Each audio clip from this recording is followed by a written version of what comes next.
जवाब नहीं दिया जाएगा। जो मैं बिलीव करता हूँ वही बोलूंगा, शंकराचार्य जो बिलीव करता हूँ वही बोलूंगा। आपसे मैं डिबेट करने नहीं आया, नहीं, आपसे डिबेट नहीं करने आया। नहीं, आप औरंगजेब से एग्री करते हैं? बिल्कुल नहीं। तो मैं आपसे डिबेट ही नहीं करना चाहता। लेकिन मैं आपसे, जो आदमी औरंगजेब का समर्थन है उसको एक खड़े रहने की हैसियत नहीं होनी चाहिए। जिसने संभाजी महाराज की जबान काट दी, आप जिसे कहते हैं नालायक निर्लज आदमी, यहाँ खड़े होकर हमसे डिबेट नहीं करते। हम नालायक निर्लज तो मैं भी कह सकता हूँ, बिल्कुल नॉमिनल मैं भी कह रहा हूँ। तो आप कहिए, मैं भी कह रहा हूँ, उसे आपकी तो हैसियत नहीं है। प्लीज मर्यादा। संभाजी महाराज की जिसने जबान खींच ली, उसको खड़े होके, उस औरंगजेब को खड़े होके सपोर्ट करता हूँ। आप पहले बताइए। विवेक जी एक सेकंड, मैंने आपसे पहले भी कहा था थोड़ी देर आप शांत नहीं रह रहे हैं। मैं क्या शांत रहना, बकवास करो। आपने पहले कहा था 5 मिनट बकवास पाऊंगा मैं। अरे यार नालायक नहीं, मैंने तो बोला, आपने भी बोल दिया, आपने भी बोल दिया।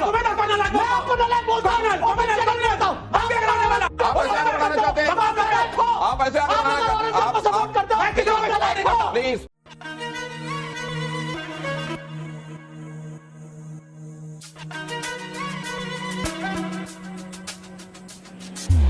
हेलो नमस्ते, सत श्री अकाल, प्रणाम, राम राम गाइस। कैसे हैं आप लोग? उम्मीद करता हूँ अच्छे ही होंगे। आज हम करने जा रहे हैं एक और जबरदस्त डिबेट वीडियो का रिव्यू। और अगर आपको वीडियो पसंद आए तो वीडियो को लाइक करना, शेयर करना और चैनल को सब्सक्राइब जरूर करना। तो चलिए वीडियो स्टार्ट करते हैं, लेके प्रभु का नाम। जय श्री राम। और आपकी क्या हिम्मत है? क्या हिम्मत नहीं है? सुनिए, आपकी क्या हिम्मत है? क्या हिम्मत नहीं? अरे आप करो ना, अरे आप करो। हम तो करते हैं, नहीं तो आप भी करेंगे। हमें जो सही लगेगा वो बोलेंगे। आपके हिसाब से बोलेंगे क्या भाई? अरे आपके हिसाब से बोलेंगे क्या भाई? आपके हिसाब से नहीं बोलेंगे। ऐसा कर दिया शुरू से कि अब आप इधर कुछ पूछेंगे, वो उनका वॉल्यूम ऊपर जाएगा। मैं चाहता हूँ आप थोड़ी देर शांत रहें। आपके हिसाब से नहीं बोलेंगे। और जितना आप चारों चिल्ला सकते हो उतना मिलकर अकेले मैं भी चिल्ला सकता हूं। अच्छी बात है, कोई दिक्कत नहीं है। विष्णु जी आप चिल्लाओ सब। नहीं, विष्णु जी, इस वाले सवाल का जो आपने जवाब दिया, एक क्षण शांति चाहता हूं। आप लोग के मन से जवाब नहीं दिया जाएगा। जो मैं बिलीव करता हूँ वही बोलूंगा। पर शंकराचार्य से जो बिलीव करता हूँ वही बोलूंगा। आपसे मैं डिबेट करने नहीं आया। नहीं, आपसे डिबेट नहीं करने आया। एक मिनट, नहीं, आप औरंगजेब से एग्री करते हैं? बिल्कुल नहीं। तो मैं आपसे डिबेट ही नहीं करना चाहता। लेकिन मैं आपसे, जो आदमी औरंगजेब का समर्थन है उसको एक खड़े रहने की हैसियत नहीं होनी चाहिए।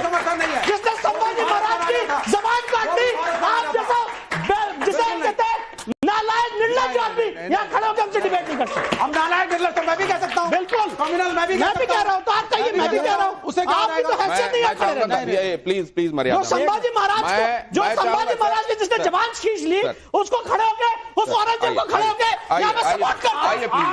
आप पहले बताइए। विवेक जी एक सेकंड, मैंने आपसे पहले भी कहा था थोड़ी देर आप शांत नहीं रह रहे हैं। मैं क्या शांत रहना, बकवास करो। आपने पहले कहा था 5 मिनट बकवास जैसी चीजें लाएंगे फिर तो रोक पाऊंगा मैं। अरे यार नालायक नहीं, मैंने तो बोला, आपने भी बोल दिया, आपने भी बोल दिया। आप ऐसे आगे बढ़ाना चाहते हैं, आप ऐसे आगे बढ़ाना चाहते हैं, प्लीज किसी को सपोर्ट नहीं किया। महाराज की जबान की अगले सवाल सर प्लीज तुम थोड़ा डिसाइड करो कौन क्या बोलेगा। आपने जिसने सपोर्ट किया, फ्री कंट्री, नहीं सर। अब ये जरा हम देखना चाहते हैं कि तर्क की बातों पर अगर अदालत में चीजें रखी जाती हैं, तर्कों के आधार पर तर्कों के महारथियों को कौन प्रभावित करता है, जरा ये भी देखें। लेकिन उससे पहले इस तस्वीर को देखकर आपके मन में क्या आता है विष्णु जी? एक फेल्ड बैरिस्टर। इनमें से कौन ज्यादा तार्किक बातें करता है, असदुद्दीन ओवैसी, अरशद मदनी या बदरुद्दीन अजमल? सर आप तीनों में कोई नहीं। तीनों का बस कोई नहीं। नो, कोई नहीं। तस्वीर को देखकर आपके मन में क्या आता है विष्णु जी? श्री हनुमान जी महाराज के भक्त। रमजान के दौरान कश्मीर में फैशन शो विवाद पर आपकी राय? नहीं होना चाहिए, होना चाहिए, इसमें हर्ज क्या है? भी होना चाहिए, हर्ज क्या है? ऐसा क्यों लग रहा है आप? क्यों नहीं हो? क्यों नहीं शो होगा? उनका रमजान चले तो फैशन शो नहीं होगा। ये कौन सी बात हुई? तो आप ये कह रहे हैं कि अगर नहीं होना तो कभी ना हो, लेकिन अगर होना है तो उसमें किसी महीने का जिक्र करके क्यों रोका जाए? आप ये कह रहे हैं? यस, आप रमजान मतलब तो फिर योगी को सुन लीजिए, योगी क्या कह रहे हैं जरा सुन लीजिए, जरा योगी प्ले कीजिए। वीडियो कॉन्फ्रेंसिंग होने लग गई, मैंने पूछा भी क्या तैयारी है? कहा साहब हम लोग प्रयास करेंगे कि 11 बजे तक होली संपन्न कर दी जाए। हमने कहा साल में एक बार होली पड़ेगी और 11 बजे संपन्न हो जाएगी। साल में 52 बार जुमा पड़ता है तो कार्यकाल उसी का आगे बढ़ जाएगा। तो धार्मिक भावनाओं का ख्याल रखने वाली बात है, वो रमजान वाली बात हो रही थी, यहां पर भी एक बात हो रही है। अब आप कैसे देखते हैं? रमजान का ये मतलब नहीं होता कि पूरे पब्लिक को उसमें लाद दिया जाए। होली से उससे तुलना मत कीजिए। अगर फेस्टिवल हो रहा है फैशन का, तो रमजान से क्या मतलब है?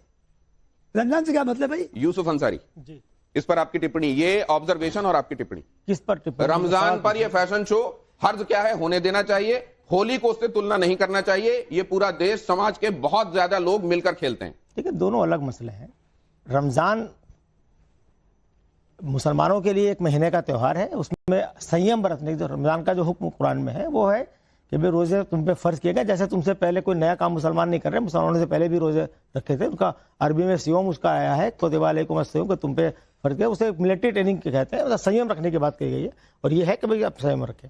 इस्लाम इंसानों पर कोई ऐसी नाजायज चीज नहीं थोपता है कि साहब किसी एक मजहब की वजह से बाकी चीजें ना होनी चाहिए, ऐसा बिल्कुल नहीं। चलिए, इसमें कम से कम एक जगह आप लोग ये लगा कि एक साथ हैं। हाँ, बहुत जल्दी से दिनेश। विवेक जी, आपसे सवाल है, आप संविधान की बात करते हैं, तो जितने भी मस्जिदों पर जांच हो रही है सब संविधान के हिसाब से हो रही है, कोर्ट की निगरानी में हो रही है, या तो आप हिंदुओं के विरोध में हमेशा बोलते दिखते हैं हमें, इसका क्या कारण है? इसलिए क्योंकि मैं इस देश में दंगे नहीं चाहता। मैं चाहता हूँ भारत सुपर मतलब इस देश में अगर हिंदू ये कहेगा ये मंदिर था तो दंगों की गुंजाइश बन जाएगी ना। The focus of the nation should be on your placement, not on the structures. Ram मंदिर का फैसला दंगे कराने के लिए आया था? नहीं, राम मंदिर का फैसला विशेषाधिकार के तहत है और प्लेसेस ऑफ वर्शिप एक्ट कहता है राम मंदिर के अलावा कोई डिस्प्यूट नहीं एड्रेस होगा। मेरा सवाल विवेक जी से कि सर आप ये बताइए, अगर आप जैसे कि अभी औरंगजेब का समर्थन करते दिखे, तो अगर वो जो अबू आजमी जी ने जो दिया था बयान, अगर वो इतने ही सही थे तो अपनी बात पे अडिग क्यों नहीं रहे? उन्होंने अपना बयान वापस क्यों लिया? जी, औरंगजेब सही भी था, गलत भी था, वो राजा था, वो डेमोक्रेटिक नहीं था, लेकिन वो इस देश का जहां है। जो राज धर्म का पालन करे वो राजा होता है। सर, किसी डिक्टेटर को आप राजा कह देंगे? जब भारत हिंदू राष्ट्र बन जाएगा तो सेक्युलर स्टेटस का क्या रहेगा, या फिर नहीं रहेगा? सेकुलर स्टेटस सबसे पहले खत्म होगा। सबसे पहला काम होगा, secularism is the bogus principal.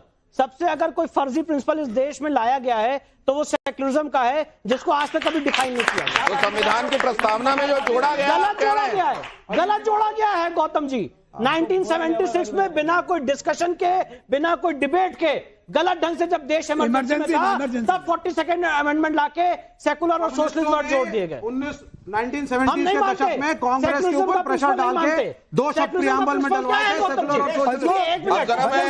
अब जरा मैं यहाँ कुछ रखना चाहता हूँ आपके सामने। प्रिंसिपल को बदलेंगे। अभी विष्णु जी ने कहा था सुप्रीम कोर्ट सर्वोपरि है। सुप्रीम कोर्ट कह रहा है कि secularism is the basic structure of the constitution, इसको चेंज नहीं किया जा सकता। इस कॉन्स्टिट्यूशन का, सेकुलरिज्म को इस कॉन्स्टिट्यूशन का, एक मिनट, इस कॉन्स्टिट्यूशन का जाएगी। शर्म आनी चाहिए। एक मिनट, शर्म आपको आनी चाहिए, शर्म आपको आनी चाहिए, जिसको कुछ पता नहीं है। जो लोग देखिए, अब इसीलिए जब मैं बोलूंगा ना तो फिर दिक्कत हो जाएगी। आप उधर जा रहे हैं। शर्म आनी चाहिए। ये शर्म नहीं, इनको आप फिर इस तरह की शब्दावली में फिर वो 2 कदम आगे, फिर आप 4 कदम आगे। सेकुलरिज्म एक बोगस सिद्धांत है, आप मानते हैं? मैं कह रहा हूँ सेकुलरिज्म आप जाओ ना, या नहीं है या विरोधाभास आपको बहुत कानून पता है, तो आप जाके FIR कर दो। आगे चलिए। अब जरा मैं यहाँ पर आप सर आ जाइए। आपको एक बार आप जरा आ जाइए, आप जाके यहाँ पर खड़े हो जाइए। आपको बहुत मैं आपके सामने कुछ प्ले करने वाला हूँ। ये बोल रहा हूँ, बोगस प्रिंसिपल है। विष्णु जी, एक सेकंड आप भी आइए। विष्णु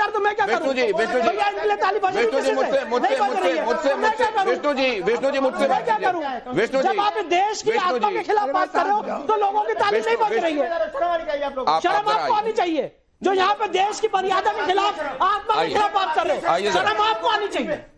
शर्म आपको आनी चाहिए। ये जब आप जैसे लोगों को खड़े नहीं रहना चाहिए। विष्णु जी, ये जब आप जैसे लोगों को खड़े नहीं रहना विष्णु जी, जब आप ये देखते आप जैसे लोगों को खड़े नहीं रहना चाहिए। शर्म आपको आ रही है, शर्म आपको आनी चाहिए। आपने देश की आत्मा के खिलाफ बात करते हैं, मुझे शर्म आती है, मुझे शर्म आती है। शांति। ओके, इधर देखिए, ये जब आप देखते हैं सर, वहां जब आप सर्वे के लिए गए थे, वहां पत्थर चले, गोलियां चली, निशाना आप सब थे, आपको गोली लग सकती थी, कुछ चेहरे में आपके सामने रखा। मैं चेहरा यहाँ पे देख के बोल रहा हूँ, हजारों शारीरिक साटा आ जाए, मैं अपने धर्म के लिए, अपने देश के लिए लड़ाई लड़ता रहूंगा। हजारों ऐसे आ जाए, इनसे मैं नहीं डरता। ऐसे कितने आए और कितने गए। पूरी दुनिया ने देखा है कि क्या हुआ था 19 तारीख को, फिर 24 तारीख को क्या हुआ था। नवंबर की बात मैं कर रहा हूं। उस दौरान जब आप वहां पर थे आपका काम है अदालत के भीतर, आपका काम है तमाम तथ्यों दस्तावेजों को जुटाना, अदालत के भीतर कहना। लेकिन ये जो बाहर हलचल होती हुई देखते हैं, जिसमें आपको अदालत जाने से रोकने की कोशिश होती है, जान से मारने की कोशिश होती है, ये क्यों होती है? आपसे अदालत में दो दो हाथ करने की कोशिश क्यों नहीं होती? देखिए, जब आप किसी आदमी को तर्कों और तथ्यों के आधार पर नहीं हरा सकते हैं, तो ये आज से नहीं, ये बड़ा पुराना पिछले 700-800 सालों का पूरा इतिहास उठा के देख लीजिए। जब आप किसी को उसके तर्कों और तथ्यों के आधार पर नहीं हरा सकते हैं, तो सबसे अच्छा होता है कि आप उसको एलिमिनेट कर दो। ये है वो वीडियो। हाँ जी, ठीक है। उस समय क्या चल रहा था सर? ये तो आपके सामने हो रहा ये होगा। तो यहाँ पे सारे लोगों ने बताया ना कि जय श्री राम के नारे मैंने लगा, उसकी वजह से दंगा हो गया। वो तो वहां पर वीडियो भी डाला गया। यही वीडियो डाला गया, यही वीडियो डाला गया जिसमें बताया गया कि मैंने जय श्री राम के नारे लगाए, इसकी वजह से दंगा हो गया। जबकि ये वीडियो मेरे निकलने का है, जब पूरा दंगा वहां पे हो चुका था, वहां भारी मात्रा में पत्थरबाजी हो रही थी, भारी मात्रा में वहां नारेबाजी हो रही थी, और पूरी की पूरी साजिश थी कि सर्वे टीम को एलिमिनेट कर दिया जाए। उसके बाद जब मैं निकल रहा था, ये तब का वीडियो है। इसका ऑडियो भी सुनते हैं जरा। उस समय ये तस्वीरें थी सामने और ये आवाजें आ रही थी कानों में, जरा महसूस कीजिए वहां क्या चल रहा था।